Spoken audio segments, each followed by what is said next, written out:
kayang gawin at ano ang hindi natin kayang gawin na pwede nating ipagawa sa banal na Espiritu. Kasi sabi ng Bible, He is our helper.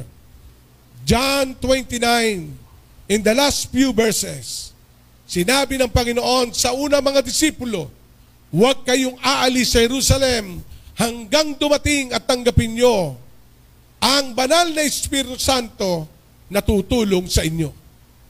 And what happened? In John chapter 1 and 2, speak about the special outpouring of the Holy Spirit. Kaya ang kakristyanuhan ay meron din sequence na nangyari. 1980s, ang mga Kristiyano ay tinawag na charismatic. Charismatic. Ang ibig sabihin, the very charisma, the anointing of the Holy Spirit ay nag-outpouring na sa lahat ng tao. Kaya may tawag na ang lakas ng karisma mo. Di ba? Amen? Very convincing. So dumating ang sandali sa outpouring ng banal na Espiritu Santo, lumalim at patuloy na isinasagawa ang nais niya. Kaya meron pong apostolic season, time, at meron pong prophetic. Amen. Pero sa panahon ngayon, ay iba na ang kilos sa mismong tao na. To inspire everyone to do the work of God, to inspire the people, and to change the world. Hindi lang ang apostol, hindi lang ang mga propeta, kundi ang bawat isa na mananampalataya ng Panginoon. Amen? And are you ready to experience and to understand who is the Holy Spirit? The ministry. Amen? Kaya today, ang ating tatalakayin ay Understanding the Authority. Yan po ay si-series ko ng November. At sa Sunday, Exercising Spiritual Authority. Kailangan natin munang maunawaan ang banal na Espiritu Santo bago natin i-exercise. At sa Sunday, ang ating pag-aaralan ay exercising. And what is the authority? Before we continue, I continue. Ang sabi po dito in my research, what is spiritual authority? Authority in Greek, exousia, means it is the right to exercise power or the power to rule, to govern every someone or something. One who will and commands must be obeyed physically and spiritually. So sabi pala ng Bible, ang ibig sabihin ng authority is to exercise, means to right, is the right to exercise power. Sabihin natin, may right tayo. Hindi nyo napapansin ang authority ng pulis? Pag ang pulis ay nakasuot ng uniform at nakalagay sa dibdib ang kanyang tsapa, the policeman under the authority. Nakuha niyo po ba? At pag siya ay pumagitna sa karsada at sinabi niya, kahit 6x6 ay titigil. Bakit? Under siya sa authority. Subukin mong wag nakasibilyan siya. Subukat mong waling tsapa. Hindi ka titigilan. Humabi ka dyan at baka ikay mabangga. Amen? Kaya nga ang mga authority, policemen or ay military, bawal magdala ng baril pag hindi siya naka-uniform. Yung bang naka-freestyle siya, nakamaong, nakasando, pumupunta ng palengke, ay may dalang baril. Kahit sabihin mo kay pulis, bawal yan. Ang security guard ganon. Pag naando sa duty, nakasuot ang uniform at nakatsapa, nasa under authority siya. Pwede siya mag-carry ng baril. Amen? Yun ay basic. No? Basic. For us to understand what is the authority. Kaya meron pong abogado, pag wala yung tao, meron tinatawag na power of attorney. Ang ibig sabihin, yung taong wala dito, nasa ibang bansa, pag ikaw binigyan ng power of attorney, you can represent the real authorized dahil ikaw ay binigyan ng extended authority. Amen? Nakuha niyo po ba ako? Hello? Amen.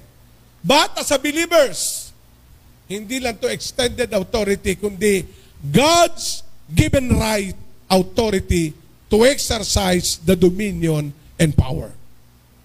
Ikaw yon. Hindi lang po pastor ang binigyan ng authority sa lahat ng mananampalataya. Kaya ano po sabi ng Matthew, no? Matthew chapter 28:18. All authority is given to me. To whom? To Jesus. All authority given to me. Jesus talking to His disciples during that time.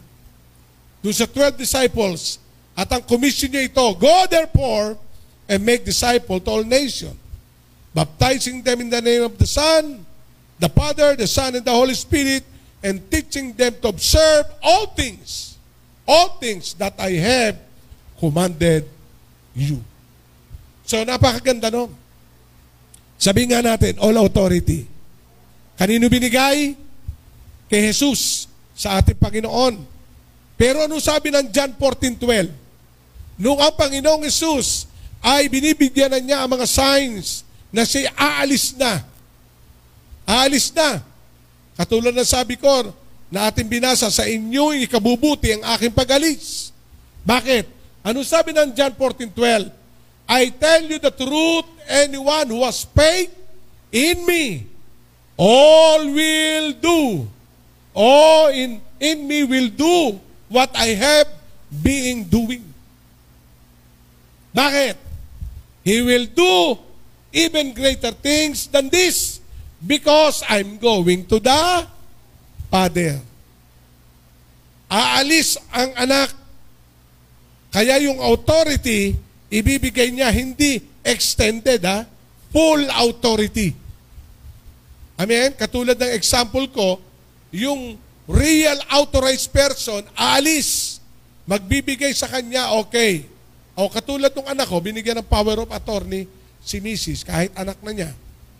Dahil nung umalis siya, ay meron pang kukuhanin sa opisina. So binigyan. Nako niyo po ba ako? Hello? Yung kaibigan ko, nakikipag-transact, ay nasa abroad. Binigyan ng authority yung isang attendance dito. So, ang ibig sabihin, lahat ng sasabihin niya, authorize ito. Dahil may power of attorney. So, ano yung authority ng believers? Sino nagbigay? Ang Diyos. At ito ay sinabi ng Panginoon. Authority. Kaya sabi ng John 14:12 sa Tagalog, pakatandaan niyo ito. Ang nananalig sa akin ay makagagawa ng mga ginagawa ko at hindi pa sabi ito, at higit pa kaysa rito sapagkat babalik ako sa Ama. What is the reason of God's authority and what is the authority, as I said? To exercise your right. Amen? Sabihin natin, exercise.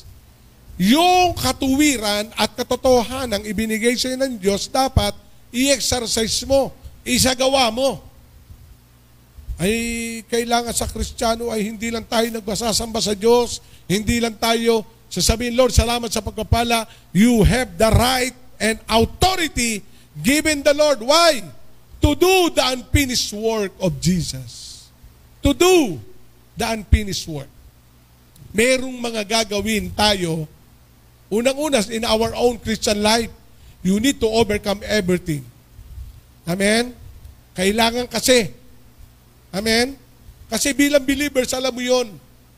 Kasi meron po tinatawag na demonic stronghold, inspired of the enemy.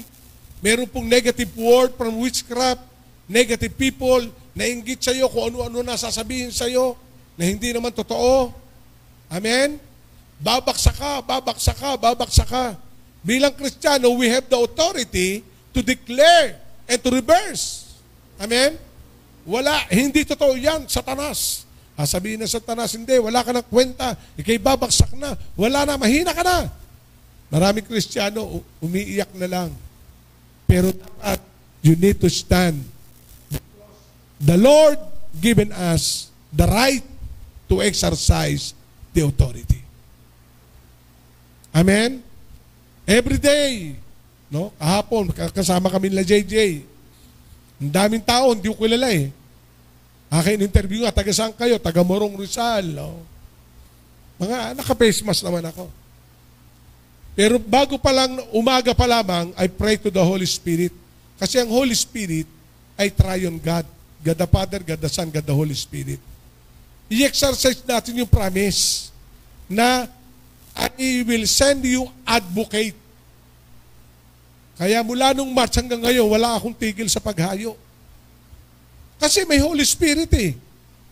Amen? Physically, you are vulnerable. But do not underestimate the power of the Holy Spirit. Amen? Service sa patay, punta ron, kahapon, mga taga-Morong Rizal. Pero gabi pa lamang, umaga, Holy Spirit, take over that place. Cover me by your blood. Cover us, O God. Physically, meron kaming face mask. Amen? Pero meron akong faith match. Amen. So, I do minister. At praise God, ang dami tumanggap. Amen. Kaya ito ang panahon na anong magagawa ng Espiritu Santo? Huwag natin pakikinggan lang yung hindi naman natin ini-ignore. Naandyan ang physical distance na andyan. Pero pag ikay nagkaroon pa ng spiritual distance to the source of authority, napakahirap nun. Yung kayang gawin mo, kaya ng Holy Spirit. Are you with me? Kaya listen to this church. That's why the Lord impressed to me before October end to series the power, the ministry of the Holy Spirit. Amen? Ay, wisdom talaga. Kaya kagabi, pag uwi ko, di nagligo ako, yun lagi sinasabi ng misis ko, ay nakahiga na ako, okay. Ay meron laging, ano nga ba yan? Apple cider. Uminom ako. 2 kutsara. Ginargil ko pa. Kasi ang virus tumitigil dito 4 hours bago bumaba sa lungs. Ay ang dami ko nakasalamuha. Adi dito, hapde. Ang hapde nun eh. Natitreat. Linuloko. Hindi na ako uminom ng tubig. Hinayaan ko doon. Lord, tsaka ako humiga. Himbing na tulog ko. Nagising na laki, nagluluto na ang aking asawa, pastora, nang tatanghalianin natin mamaya. Amen. Amen po ba? Gumagalaw ang Holy Spirit, wag natin ikakahon. Amen. Katulad nga nung sinabi ko, nabuklat ko muli yung book ni Benny Hinn about Good Morning Holy Spirit. No, God the Son, God the Father, God the Son, God the Holy Spirit. Jesus Christ redeem us, save us. Amen? The Holy Spirit is our advocate, tagapagtanggol. Si Jesus, tagapagligtas. Ang Espiritu Santo, tagapagtanggol. Amen? Kaya the ministry. So we need to understand the power of the Holy Spirit. Every day, pagising sa umaga, Holy Spirit, I need you. Come, Holy Spirit, I pray. Kasi ang Holy Spirit, tinawag na person. The person of Father, Son, the person of the Holy Spirit. Kung may damdamin ng Ama, may damdamin ng Anak, may damdamin ng Espiritu Santo. Kaya sabi, anak, gusto akong kumilos sa iyo, kaso ayaw mo akong pakilusin. Ikinakahon mo ako. Amen? Kaya sabi ng Bible, it's not your might nor by power, but by the Spirit, said the Lord. Hindi sa lakas mo, kundi sa lakas ng Espiritu ng Panginoon. And let the Holy Spirit flow. Let the Holy Spirit lead us, govern our lives every day. At ako'y naniniwala, ang sabi nga ng Bible, we are not wrestle against flesh and blood, but in the Spirit, principalities in the air, all wicked way. Pero ang pangako ng Diyos, mas makapangyarihan ang Espiritong nasa atin kaysa Espiritu ng sanlibutan. COVID is the spirit, demonic spirit. Yes, we can fight the enemy through care. Yes. O makulong tayo sa kwarto, hindi mali yun. Tama yun. Pero tandaan natin, wag natin ikukulong ang Santong Espiritu na kayang i-overpower ang Espiritong kumakalat sa paligid. Amen? Kung kaya mo ingatan ang sarili mo sa face shield, sa lahat, kaya kang ingatan ng banal na Espiritu Santo. Amen? Kaya yan, meron na kaming isang bag na face mask. Kailangan din yon. Pero we need to understand the power and the authority of the Holy Spirit. Amen? Holy Spirit move. O nakita ko sila Pastora Rhea, kasama nyo. Yung nakapos, kasama nyo yung mga, ano yan? Mga nanay. Mga single parents. Naandun, iba-iba ng tao yun eh.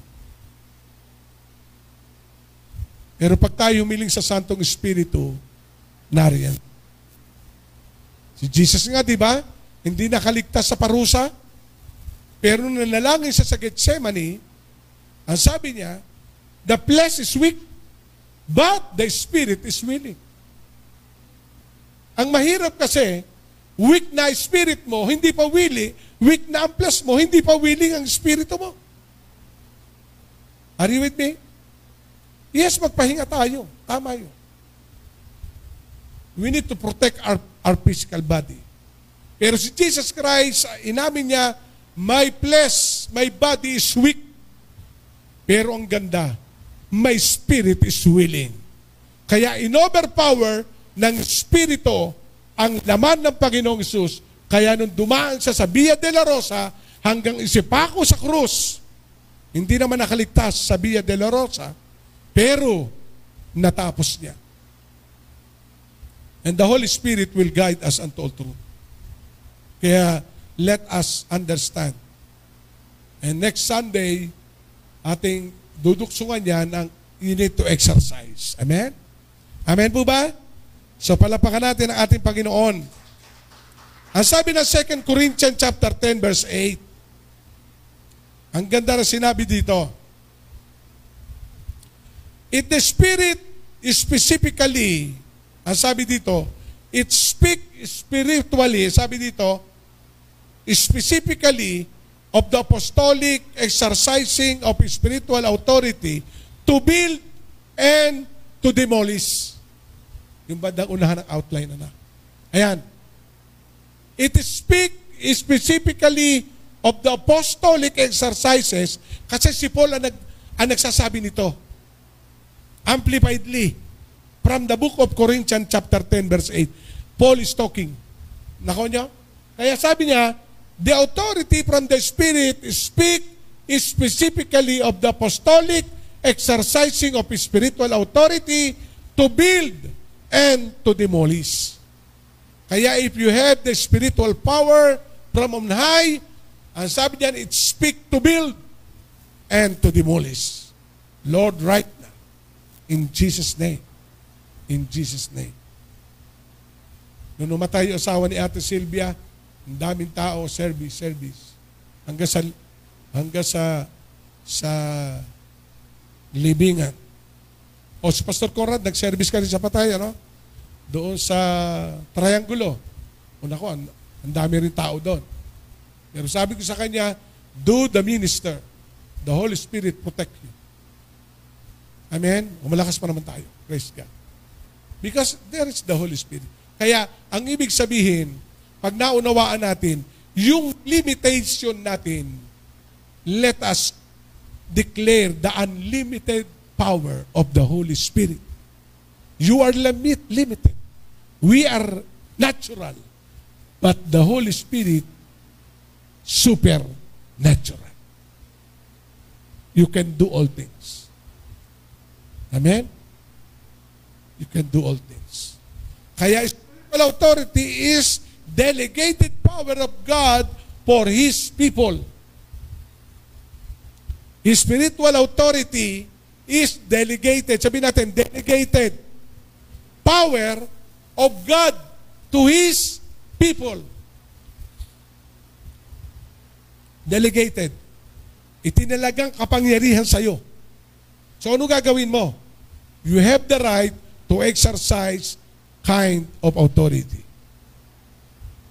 Amen? May pupuntahan ka, Lord, Holy Spirit, cover me, say everything.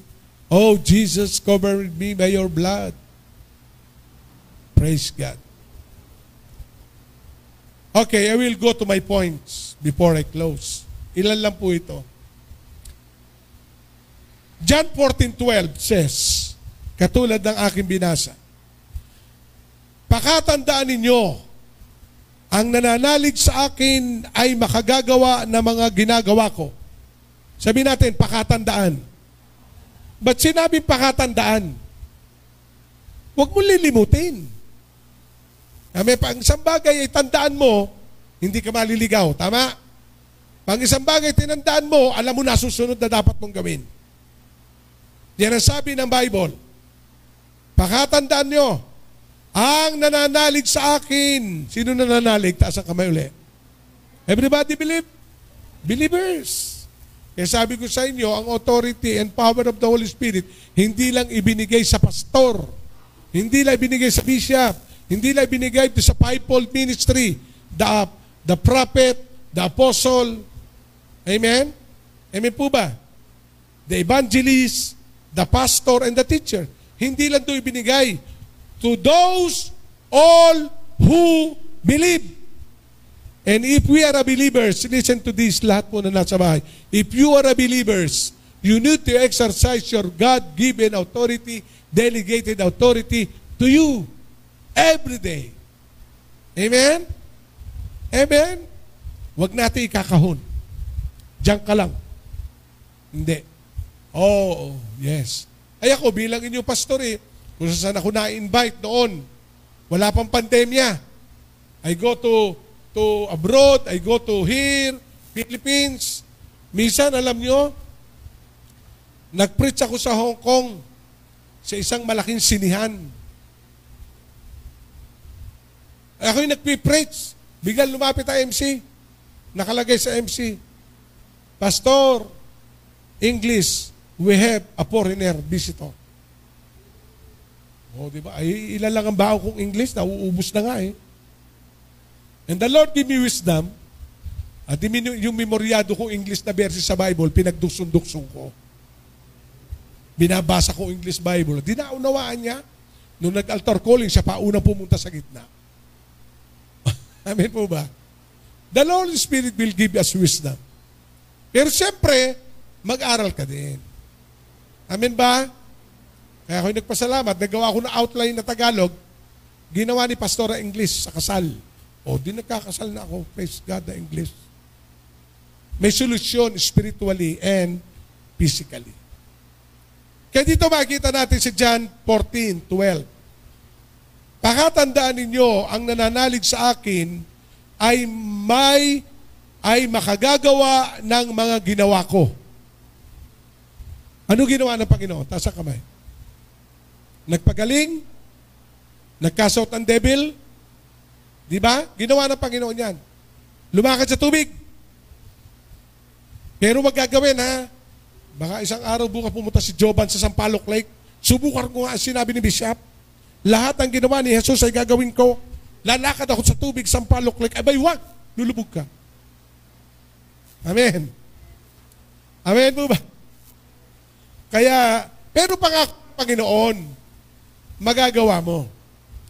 But not intentional. Ito ba'y makapagbibigay ng kalwalhatian sa Diyos? O gusto mo lang patunayan? Ang isang bagay kung magbibigay ng kalwalhatian sa Diyos, kung kailangan ikay lumakad sa tubig, gagawin ng Diyos yun.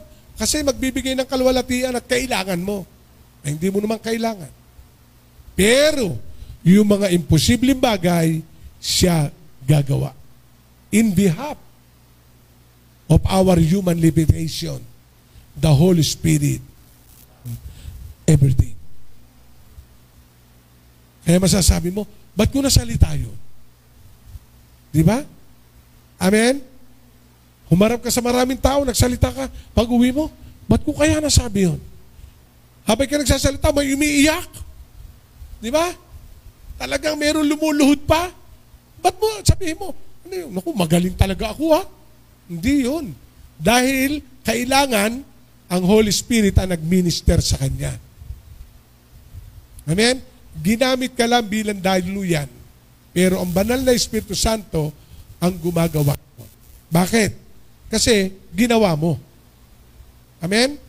Ang sabi ng verse 13, John 14:13, let us read. At anumang hilingin ninyo sa aking pangalan, ay gagawin ko upang maparangalan ang Ama sa pamamagitan ng anak.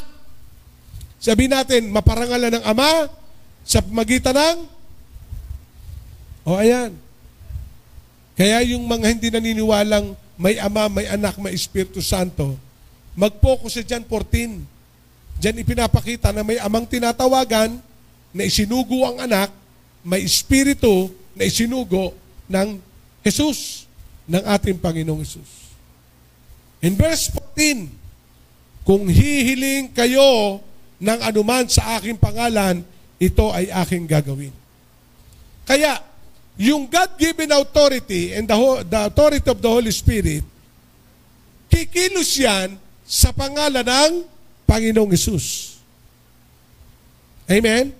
Kasi all authority given to us.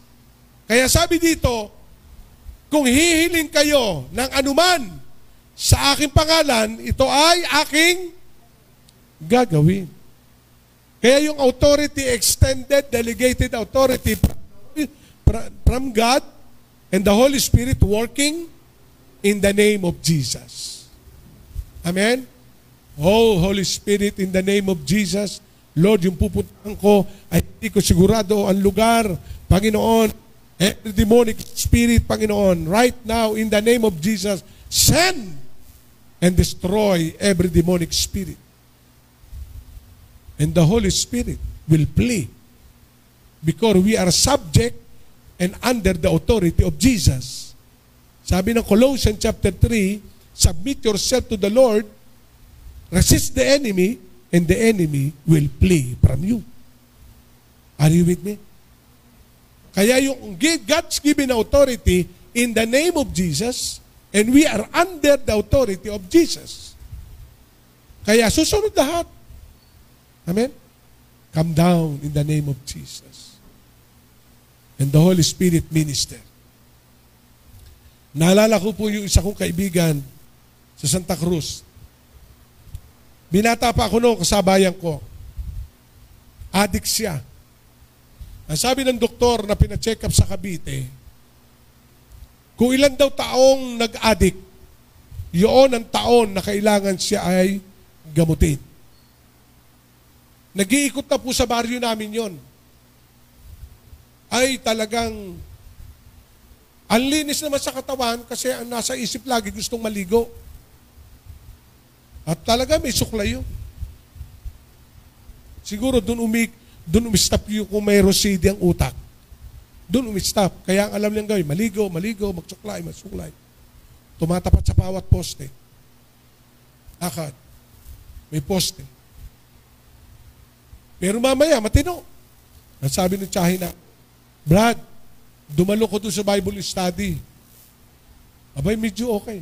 Saan, tita? Doon. Aba, hindi naando kami. Ay, yung pastor namin talaga may hawak ng gitara, worshiper din yon. Mamaya, nag-move ang Holy Spirit.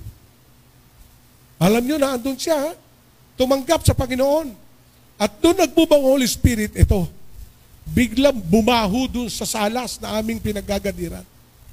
Ang baho, amoy nicotine. And to cut the story, yung lahat na nicotine sa katawan inilabas. Iminister siya ng Holy Spirit.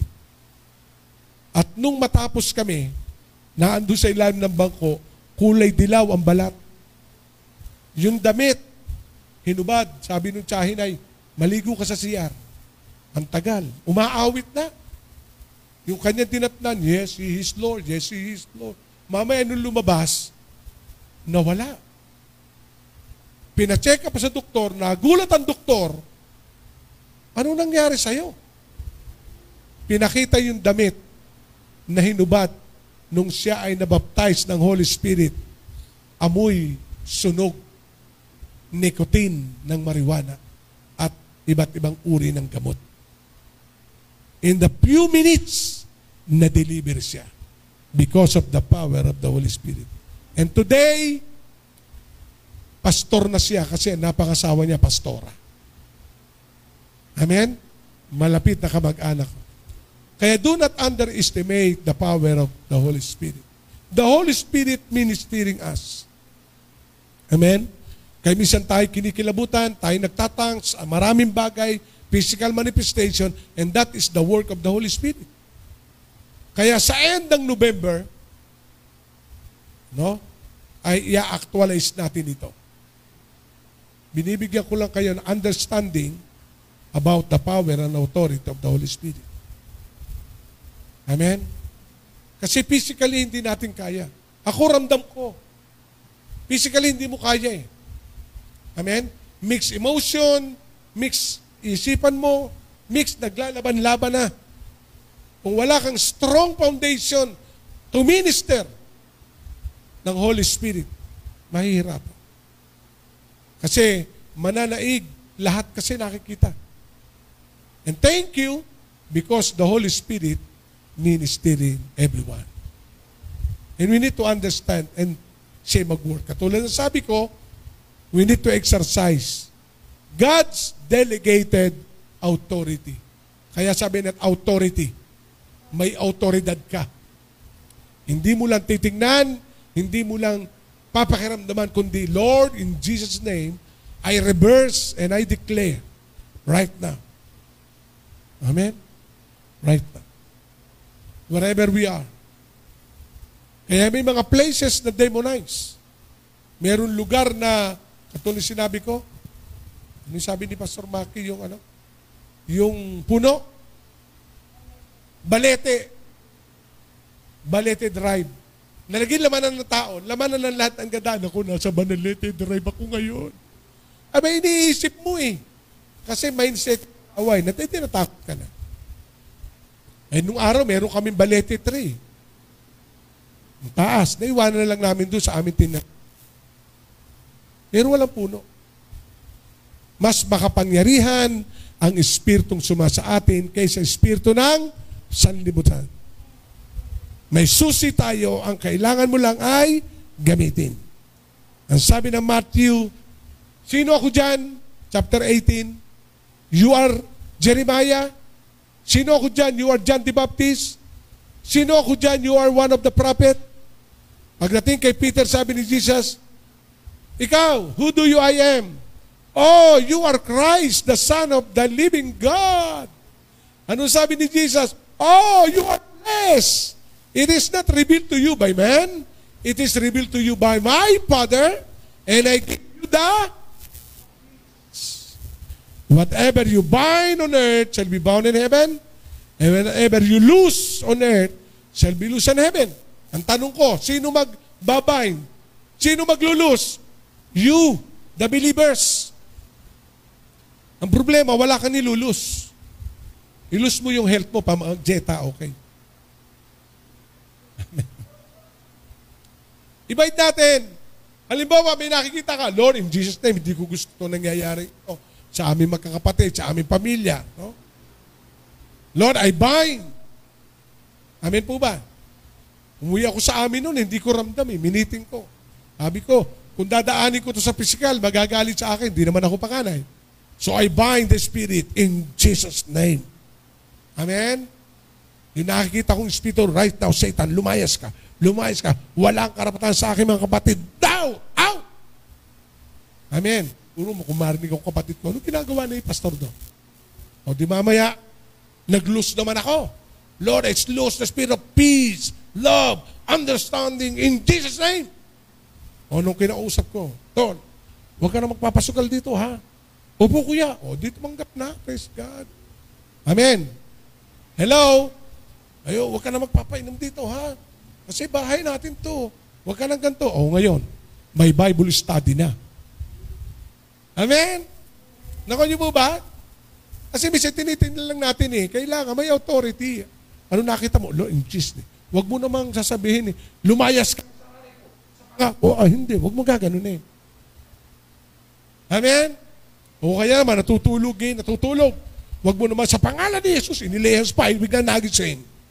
Espiritu ng alak, lumayas ka sa tatay ko right now. Now! Sabi ng tatay mo, ano ginagawa mo sa akin? In the Spirit. Amen? Kahit malayo, Lord, in Jesus' name, spirit of vices, lumayas ka, sickness and diseases, in Jesus' name, out, out, I bind you, I bind you, I bind you. Huwag mo ipaparinig. Sino binabind mo? In the Spirit.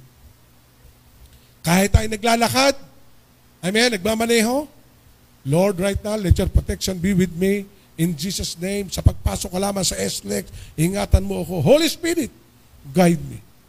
Huwag ka naman matutulog. Ikaw na mag-drive, Holy Spirit. Tutulog na lang ako. Hindi naman ganun. Amen? Sabi natin, into all truth. Pero we need to exercise God's given and delegated authority. Kasi, whatever you lose on earth shall be loosened. Whatever you bind on earth shall be bound in. Ibig sabihin, lahat ng gagawin mo lang, gagawin ng Diyos. Nag-loose ka, sabi ng Lord, loose. Bind, talian, tinatalian na. Kaya hindi ikaw nagtatali, ikaw lang ang nagsasalita ng talian. Pero ang nagtatali, ang kapangyarihan ng Diyos. Amen? Kaya wag mong lalagyan ng literal, tinatalian kita, pengin lubid. Hindi ka naalsa, tinatalian kita. Hindi ganun. Spiritual authority given and delegated from the Lord. Amen. O nakita mo, yung boss mo, yung manager mo, medyo ikaw ang paboritong pagalitan o spirit. Amen po ba? Hello, right now, naiinis kasi na-intimidate. Bakit? Mas maganda ka sa kanya Amen? Mas maganda ka mag-report, kaya medyo yung mga kasama sa trabaho, intimidated. Nagkakaroon ng jealousy. Kaya naandyan, sinisiraan ka na. Amen? So as a Christian, as a believers, i-deal mo yan in the Spirit. Lord, right now, ano man narinig ng aking boss sa pangalan ni Jesus, ang sabi mo sa iyong salita, ang isipan ng hari para lamang tubig sa iyong harapan at kung saan ibig padaloy rin dadaloy. Panginoon, ang daloy ng isipan ng aking manager. Burahin mo, Panginoon, ang mga negatibo. Positibo gawin mo. Amen! Nung ikaw ay dumating. Hey, yes, sir. Oh, nice. Diba? Biglang umiti. In our limited ability as a human being, we have the right and keys to exercise the authority. The battle is not yours, the battle is by God. Amen? Amen po ba? Kasi sabi nga ng ating pinag-aralan ng Sunday, God will send advocate. Goal. Amen? Kaya may pagtagot natin. And lastly, spiritual authority is the power and the provision of God to invade and transform the world. To invade and transform the world. Provision of God. Sabihin natin, provision. Sabihin niyo, provision, blessing yan. Ibinigay ng ating Diyos to invade. Sabihin natin, invade. Kaya let us invade. Lord, mangyayari sa buhay ko ngayong taong ito, magiging sa akin ng Panginoon ang pinapangarap ko. Lord God, in Jesus' name, ito ang aking buhay. After 2 years, after 3 years, in Jesus' name, invade. Ang ibig na invade, sakupin mo, kuhanin mo, dahil yan ay ibinigay sa iyo ng Panginoon. Amen. Kasi marami ibinigay na sa atin ng Diyos. Ibinigay na susi, ayaw mong gamitin Di ba? So we need. Spiritual authority is operated in God's power. Spiritual authority operated in God's power. Kaya pag ang Diyos ang kumilos, ang kapangyarihan ni Satanas ay mawawasak, mabubuwag. Kasi you are under the authority of God. You are sons and daughter of God.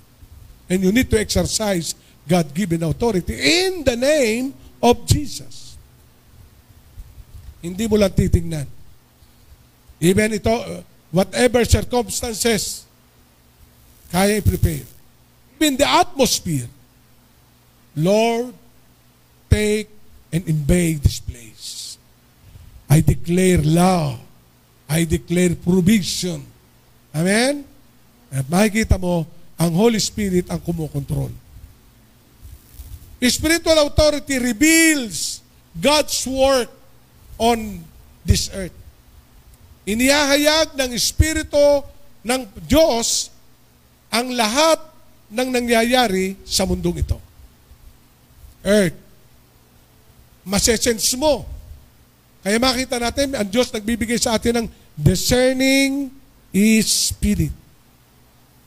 Alam mo, kung yung sinasalita niya, maganda, pero alam mo, may halong galit ang kanyang sinasalita. The Holy Spirit discern. Amen? Nakuha niyo po ba? Yes, we have a right to talk, but the Holy Spirit discern. It is out of anger, it is out of many things, but the Holy Spirit expose everything. Amen? Kaya pag tayo ay nasa under ng Holy Spirit, the Holy Spirit overrule our emotion, the Holy Spirit overrule your mind, the Holy Spirit overrule your decision. Because the Holy Spirit is our guide into all truth, reminding us about the Word of God. John chapter 14. Siya ay nagpapaalala ng salita ng Diyos.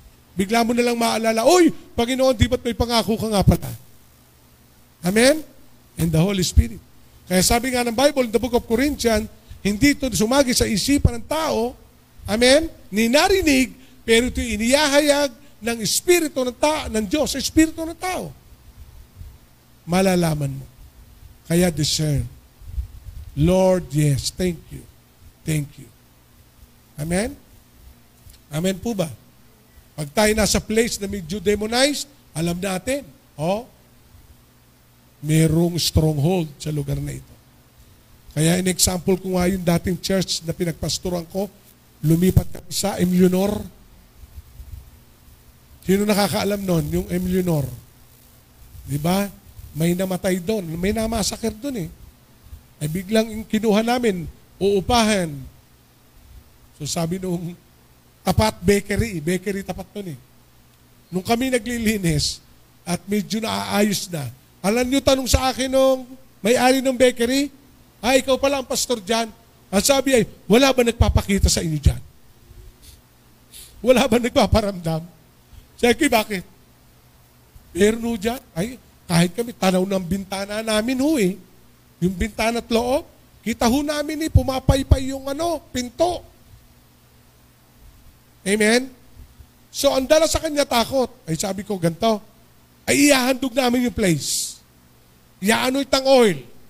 Sabi ko sa mga leader, handa tayo. Pastor, ano pong oras sa hapon? Hindi hapon, sa gabi. Sabi, sa gabi? Ay wala pang kuryente. Kandila! Iba may. Doon tayo sa basement. Ay may basement yun eh. Doon daw na massacre. Ang sabi ng may-ari, pwede nyo gamitin lahat ng kwarto, wag lang yun. Pero kung kaya nyo, pwede. Doon pala na massacre yung pamilya. Nung pinasok namin, may dugo pa, kulay itim na yung carpet. Amen? God delegated authority. Pero talagang narinig ko. Kasi isang araw, nung amin na-occupy na-invade na. Ang inaayos na lang yung labas, binalagyan ko ng tarasis yun eh. Kasi ang lawak ng space ng unahan. So nung patapos na, may tubig na, may ilaw na, pumunta ako ng hapon. Ang caretaker doon si Mauro. Namatay na yun, napatay ng Mauro. Pero hindi namatay doon. Kailan lang. Pagpasok ko doon sa entrance door, may CR doon. Na talaga sinauna CR. Na sabi, doon merong ginilita ng ulo. Ay ko, magsi-CR ako eh. Apo, sino nasa loob? Si Mauro ho. Ay may CR sa likod. Alam ni Pastor Baco yun, tango na tango siya kanina. Sa likod. Pagdating ko doon sa chair sa likod, may nagliligo. Ay ko, tao po, sino yan? Si Mauro ho. Ha? Dalawa, Mauro. Biro mo yan. Tapos may salamin dito sa kusina, ako'y nagtututbrush. Kita ko talaga, may dumaang nakaputi sa likod ko. Like, in Jesus' name, lumayas ka.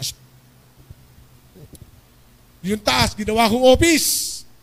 Habang ako'y nag-o-office doon, may narinig ko naglalaro ng bata. Nagtatakbuhan talaga. Tinignan, wala naman. Ay, sabi ko, sa pangalan ni Jesus, kasi haunted house na eh. Amen? Ay dito nga, sinasabi ng mga kabila, tao ni Escudero, sabi ay, wala ba kayo nakikita dyan? Ay sabi, meron. Sino? Yung aming mga kapatiran. Kasi hindi nila alam. Kaya sa tagal na panahon, walang gumamit nito. Yun ding nasa Emlinor, sa tagal na panahon, walang naglakas loob na gamitin. Tayo lang. Pero purihin ng Panginoon, nagamit ang matagal ng JILU. Ay, maliit pa kayo no, JJ. No? Doon nagbabackup si mama mo eh. Ang leader ko yung nanay niya no, sa music. So makikita natin, in closing, hindi natin dapat pakiramdaman lamang. Hindi lang nakikita natin ang manifestation niya. Meron kang delegated, God-given authority, you need to understand. In Jesus' name, lumayas ka. Amen? Naunaw po ba? Kahit sa mga sakit karamdaman, huwag nyo na, patawag mo si Pastor Conrad kasi may sakit. No. Kahit kayo. Amen? Ay pandemic. Nakaw nyo po ba? Kahit kayo. Meron nga po akong leader nung araw eh. May na-demos po siya sa San Lucas. Ay ako'y nasa Los Baños. Nagpapahiniring ako dito. Pastor, punta po kayo dito. Bakit? Yung po aming isang trabahador eh. Talagang nandudura, kulay green na. Tapos sa kwarto, ay na lumabas. Sabi ko, kaya mo yan. Sige, punta. Ay nung napuntahan, ang problema, nung hapon, dinatnan ko pa. Ay nakita ko po, ang daming tao doon sa bahay. Sabi ko sa nanay, nasan po yung anak nyo? Nagkulong na ko sa kwarto, hindi na lumabas eh. Numuhungol na doon.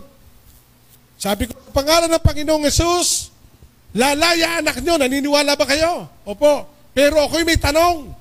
Kailangan kong solusyonan. Bakit? Kasi pag yung pong espiritu ng demonyo ay umalis sa kanya, sasanib yun. Baka kayo lipatan. Pero may solusyon, tanggapin niyo si Jesus. Opo, tatanggap po kami.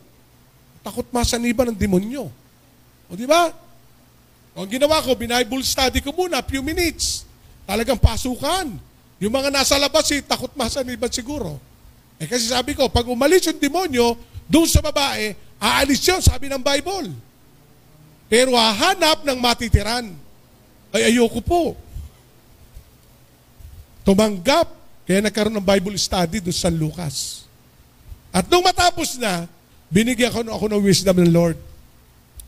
Pasukin mo pero kalalapit. Tubig. Humingi akong tubig. Ping isang basong tubig. Pinagpray ko, Lord, sa pangalan ni Jesus, wisdom po, kailangan ko pong ma-minister siya. Tumingin ka sa akin.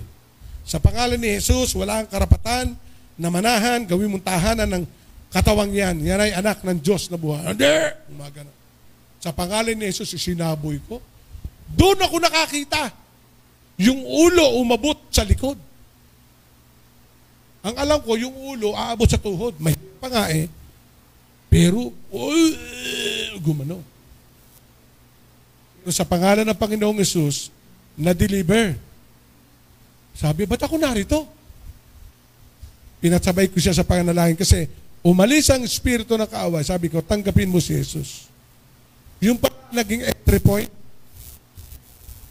galit siya sa kanyang tatay. Galit siya. Yun ang naging entry point ng demons. Galit siya sa kanyang pamilya. Ay, tanggapin mo ang Panginoon. Nung tumanggap siya, sabi ko, pahingin tubig, painumin niyo. Nung lumabas, sabay na kami. Amen? Amen po ba? Ba't nagawa yun? Kasi, alam mo, you need to understand.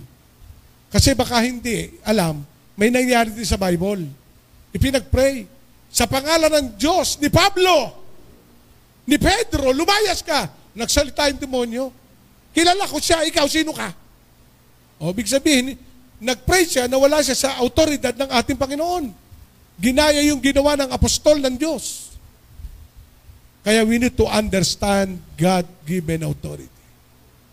Kaya sa lahat ng nakikinig, hindi lang tayo iniligtas ng Panginoon. May tagapagtanggol na binigay ang banal na Espiritu. Siya po ay bahagi ng Trinidad, ang Ama, ang Anak, ang Espiritu.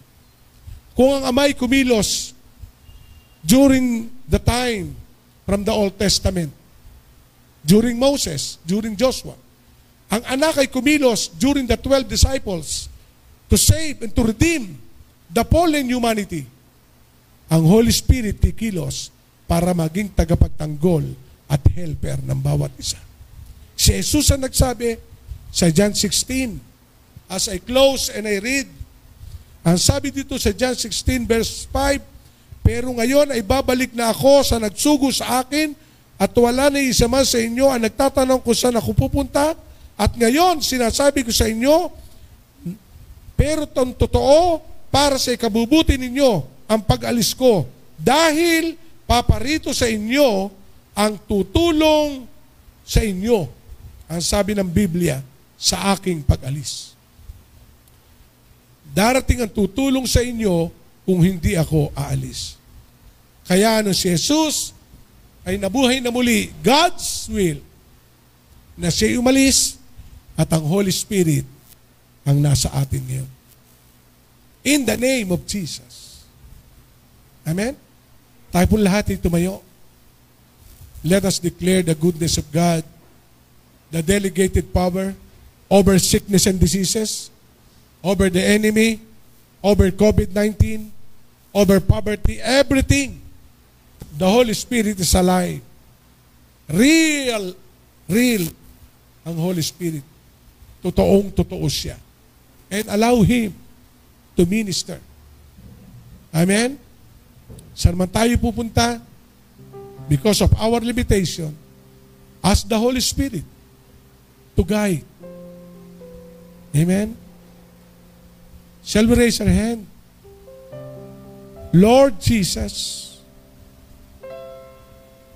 Father, thank you for sending Jesus Christ to save the fallen humanity, to redeem everyone.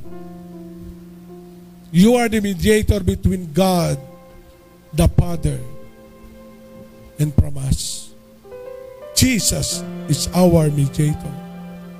But today, thank you for sending the advocate, the helper, who guiding us for the truth and reminding us the word. And that is the Holy Spirit. Move to everyone. Take over. Yes. Lord God, today, sino man sa kanila ngayon na nakikinig sa online, God loves you. He will minister you. The Holy Spirit is your advocate. The Holy Spirit is your helper. Ask Him now. Ask Him. And even here in the sanctuary, the Holy Spirit is going to minister everyone. Ask Him. Oh, move, Holy Spirit. Ask. We ask you, Lord. Holy Spirit, move. Yes. Sumabay po ang lahat sa maikling panalangin. Ama namin banal, salamat ngayong umaga.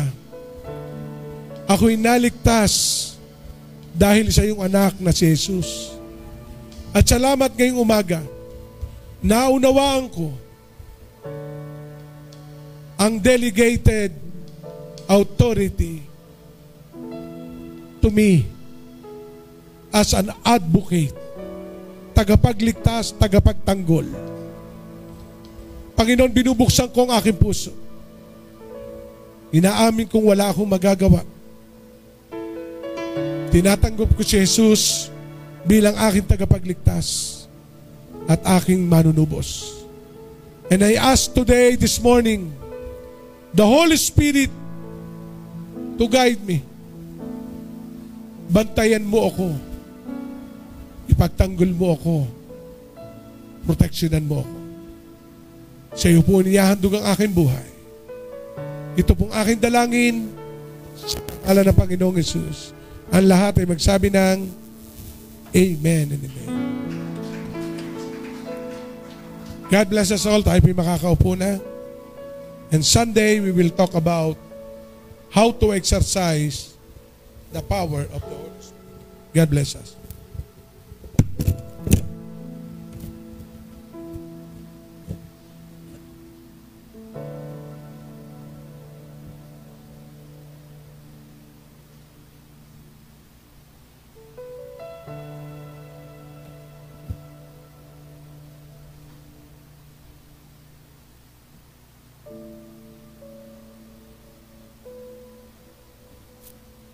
Praise God. Hallelujah. Tayo po ay darako na sa giving at buksan po natin ang atin pong mga Biblia.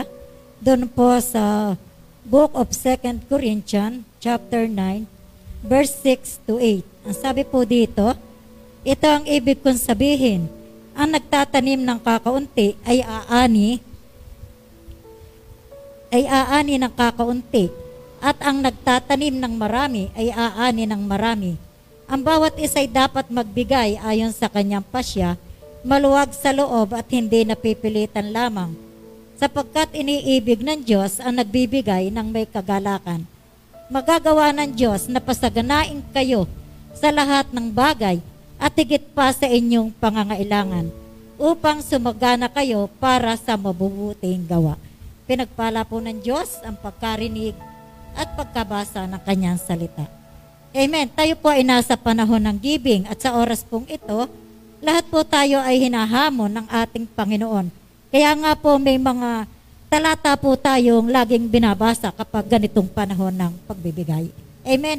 Dahil ang plano po ng Diyos sa atin, tayo po ay bigyan ng isang masaganang buhay at isang maunlad na buhay.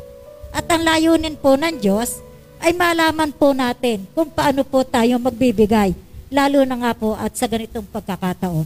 O minsan pa ay sa mga tao na ating nakakasalamuha. Ito po yung layunin ng Diyos, kung paano po tayo bibigyan ng kasaganaan ng buhay. Amen. Isa pa po ay para po ma-develop sa puso natin ay yung pagkakaloob na nahahamon tayo sa pagkakaloob. Minsan nga po ay nagkakaroon po tayo ng doubt, lalo na sa ganitong sitwasyon, nagkakaroon po tayo ng pag-aalinlangan. Pero ang layunin po ng Diyos, kaya po ipinapangaral sa mga pagkakataong tulad nito, ang mga talatang ating binasa, upang malaman po natin kung paano po ang magkakaroon po tayo ng generous heart. Kasi minsan po, nagkakaroon po tayo ng pag-aalinlangan sa ating isipan. Kahit po mga Kristiyano na tayo, amen. Mayroon pong pagkakataon na lalo na at talagang ang pera natin ay sapat-sapat lamang sa ating pangangailangan. Tayo po ay nagkakaroon ng alinlangan. Pero ang layunin po ng Diyos kung bakit po ipinangangaral ang mga talatang ito sa panahon ng pagkakaloob upang ma-develop po yung ating generous heart. Amen? At upang tayo po ay makapagkaloob ng mayroong biyayang pagkakaloob. Ano po yun? Kasi po minsan, tayo po ay magbibigay lamang dahil ito ay gawain ng Panginoon, kailangan ko magbigay. Kasi nahiya ako kay pastora, hindi mabubuksan ang tithes ko, wala. Kung ating ibabalik ang ating tithes. Minsan magbibigay tayo dahil napipilitan lang tayo. Pero dinidevelop po ng Panginoon sa ating puso, sa ating pagkakaloob, ay yung pong mabiyayang pagkakaloob. Amen. May pagmamahal na pagkakaloob. At ito po yung gusto ng Panginoon sa bawat isa sa atin. Tayo po yung mga anak na ng Diyos. Kaya minsan po nagkakaroon po tayo ng pagkakataon na nagtatanong na tayo sa ating sarili. Bakit kaya kahit anong pagsisikap ko, bakit kaya kahit anong laki ng aking sinusweldo, wala pa rin Bakit parang dumadaan laang? Parang uling lang na pinapahid sa aking kamay. Amen. Kasi nga po, sa realidad po nating buhay bilang mga Kristiyano, hindi pa po tayo nakakaabot doon sa karanasan na magbigay ng tunay at tapat sa Panginoon. Ayun pong mahabaging puso, ayun pong mapagmahal na puso sa pagkakaloob. Hindi lamang po sa ganitong okasyon. Kasi ang sabi nga po dito, ang nagkakaloob, kung ano yung ating itinatanim, siya nating aanihin. At gusto po ng Diyos na tayo po'y pasaganain. Sabalit hindi po natin nararanasan ang magbigay ng may kahabagan at may pag-ibig na punong-puno sa puso. Tulad po halimbawa, isang pagkakataon sa ating mga kapatiran, tulad po ng ating narinig kanina, tayo po may discerning spirit. Ramdam po natin kung sinong nangangailangan. Pero dahil po hindi pa nga po natin nararanasan ay yung magbigay ng may kahabagan sa puso, natitiis natin ang ating kapatid. Minsan, di po ba? Nararanasan po natin yan. Lahat po tayo ay subjected dito. Amen. Minsan, makikita po natin habang dumaraan sa ating tahanan, meron pong mga mag-ina na makikita natin, tayo po ay may discerning spirit, nararanasan po natin yon. Pero natitiis po natin dahil ayun pong pera natin, kim-kim natin, hindi po natin mabuka ang ating palad sa pagkakaloob. Amen. Kaya minsan, hindi po natin maranasan ay yung pong plano ng Diyos sa atin na masaganang buhay. Dahil hindi po pa natin nararanasan na tayo po'y magkaloob ng may kahabagan at punong-puno ng pagmamahal. Amen? Purihin po ang Diyos. Tayo po'y manalangin. Hawakan po natin ang atin pong mga ipagkakaloob. Hallelujah. Praise. Hallelujah, Lord Jesus. Hallelujah. Oh, glory. Hallelujah. Hallelujah. O dakilang Diyos at aming Ama, sa pangalan po ng aming Panginoong Yesus. Kami po, O Diyos, ay nagpupuri at nagpapasalamat, Panginoon, sa oras na ito. Ama, salamat po sa bawat oras, Panginoon, sa bawat minuto, kasama namin ang iyong banal na Espiritu, na siya pong nagpapaalala sa amin sa bawat bagay, Panginoon. O Diyos, itinataas po namin sa oras na ito, ang aming pong mga tithes and offering, Panginoon. At ito po'y aming inihahandog sa iyo ng buong puso, ng may kahabagan, ng may pagmamahal, Panginoon. Ama, hindi po lamang namin ito ibibigay dahil ito'y ritual, Panginoon, dahil ito'y pagkakataon ng kaloob. Ngunit ito'y ibibigay po namin ng may katapatang puso, na may pag-ibig sa iyo, Panginoon.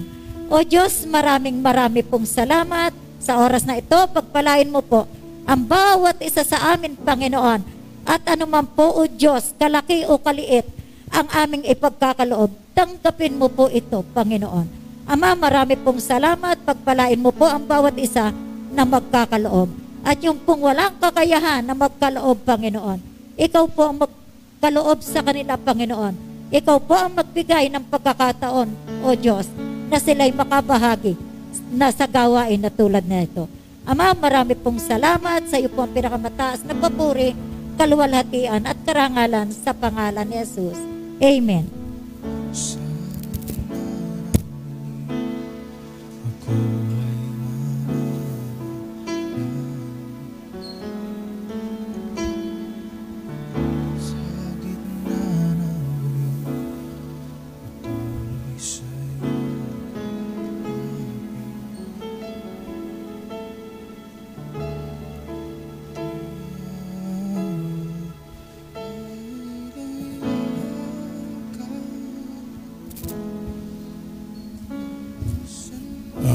Praise the Lord. So palapakan natin ang ating Diyos sa buhay.